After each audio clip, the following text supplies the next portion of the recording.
So long as these problems are not solved, so long as ignorance and poverty remain on earth, these words cannot be useless. These are the words which preface the fourth of 7 broadcasts based on Victor Hugo's great novel, Les Miserables. WOR and the Mutual Network present Orson Welles, distinguished young author, actor, and director, in an adaptation of the book which he has created especially for radio. Each episode portrays some development in the progress of Jean Valjean, a role played by Orson Welles, who is also heard reading the narrative. Les Miserables, Part 4, the episode which is called Cosette.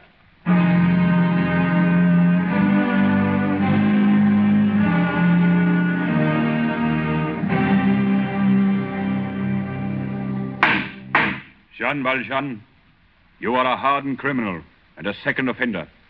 You are charged with concealing your identity and changing your name. How do you plead? Guilty. You are so found by this court. Jean Valjean, you are sentenced to hard labor in the galleys under the double chain for the rest of your life. The notebook of Inspector Javert, July 1823. I have caught Jean Valjean. In a whole lifetime of service with the police, there is no entry in this book which has occasioned me so much satisfaction. I have caught Jean Valjean. I am affixing to this page an excerpt from a recent newspaper in Paris. Here it is. The Paris Journal, July 25th, 1823. An old convict has been brought to trial called Jean Valjean. The circumstances are extraordinary. In the district of Montreux, a gentleman called Monsieur Madeleine had, in acknowledgement of his services, been appointed mayor. And as such, he was famed for his wisdom and his good works. But this man has been unmasked. The police authorities, thanks chiefly to the zeal of Inspector Javert, have disclosed the true identity of Monsieur Madeleine. He is none other than the convict, Jean Valjean. It appears that previous to his arrest, this man had succeeded in withdrawing from his bank a sum amounting to more than 500,000 francs, which he had deposited there and which, it is said, he had realized in his business. Since his return to the galleys, it has been impossible to discover where this money has been concealed. This is the end of the newspaper article. I think I can guess the motive of Jean Valjean in concealing this money. His hope of escape. And there's another matter. The child, Cosette. The child of the woman Fantine. It was this Fantine whom I apprehended on the street and who Valjean, in the character of the mayor, protected from justice and in the compassion of one criminal for another, nursed through the illness from which she died. This child was abandoned at an early age to the care of some innkeeper. If I know Jean Valjean, the purpose of this money is the care of this child. I must find this Cosette. November 17th, 1823. Here is an excerpt from the Toulon Journal. Yesterday, a convict at work on board the galley ship Orient, on his return from rescuing a sailor, fell overboard and was drowned. His body has not been recovered. This man was registered under the number 9430, and his name is Jean Valjean. This finishes it. The case is closed. Jean Valjean is dead.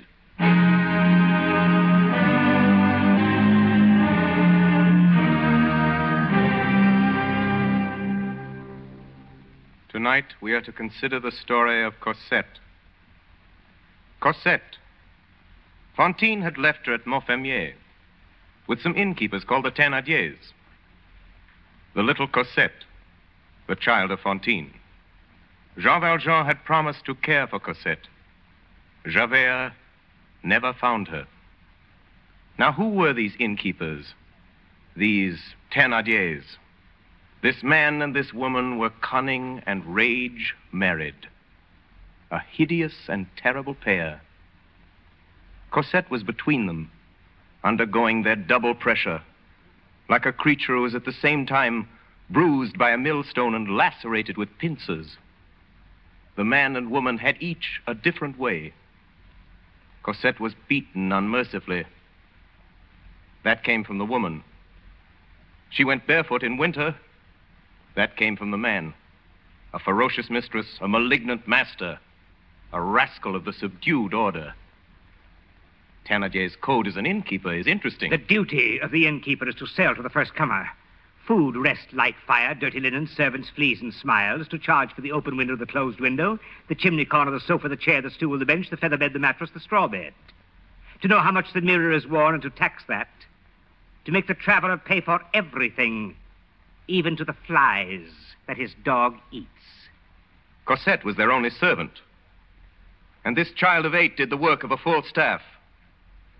She brushed, scrubbed, swept, ran errands, lifted heavy things, puny as she was.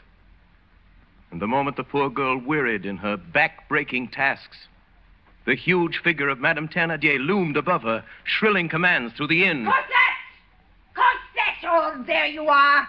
Well, what have you been doing? Nothing as usual. You know we need more wood for the kitchen. Get it! There, that'll teach you to waste time.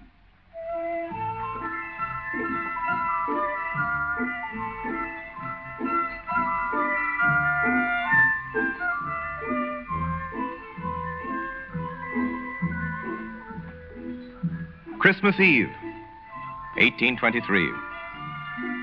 Pretty windows, candy booths, toy stores, parties, and good things to eat. Little shoes at the fireplace for Father Christmas to fill. Christmas Eve. Festivity in the little town of Montfermeil. Extra work at the inn. Extra work for Cosette. You girl, have you watered my horse? Oh, yes, monsieur. He drank the whole bucketful. Ah, that's a lie. He has a way of blowing off when he's not had water that I know well enough. Get some more water, Cosette. Excuse me, ma'am.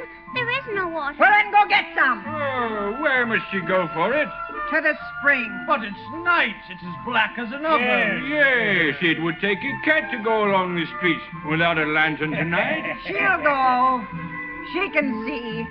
Here, mademoiselle, get a big loaf of the baker's as you come back. Here's 15 sous. Yes, madame. Now get along with you.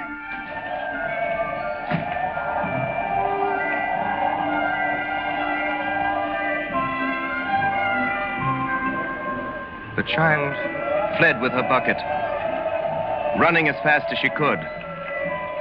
The night was cold, and the spring was far away. Soon, the gleam from the town disappeared, and the darkness became thicker. It was no longer Montfermeil. It was open country.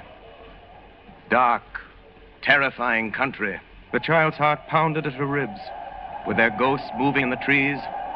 Time after time she faltered and started back towards the inn.